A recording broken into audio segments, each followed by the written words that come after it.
আজকে আমরা যে প্রশ্নটার সমাধান করব সেই প্রশ্নটা বিভিন্ন জব পরীক্ষায় এসে থাকে।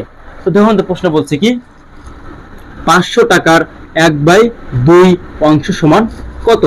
তো এটা সমান কি লিখতে পারি, দেখো প্রথমে কি আছে 500 টাকার, তাহলে লিখবো কি 500, এই টাকার তাহলে আমি কি লিখবো, এ লিখবো, কি লিখবো এর 1/2 অংশ ইকুয়াল। তো দেখো আমরা কি করতে পারি, এই যে এর লিখছি, এর মানে কি বোঝানো হচ্ছে জায়গায় গুণ চিহ্ন। তো দেখো আমরা এটাকে এ হলে কি ভেঙে দেখো 500 ইনটু কি 1/2। তো দেখো 500 কে যখন আমরা 2 দিয়ে ভাগ দিই, তাহলে 500 2 দিয়ে ভাগ দিলে কত হয় 250। তো 2 দিয়ে 500 ভাগ দিলে কত হয় 250। 250 এর এক গুণ কত হয় 250 হয়।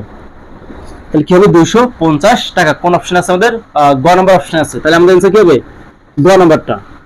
আশা সবাই বুঝতে পারছেন।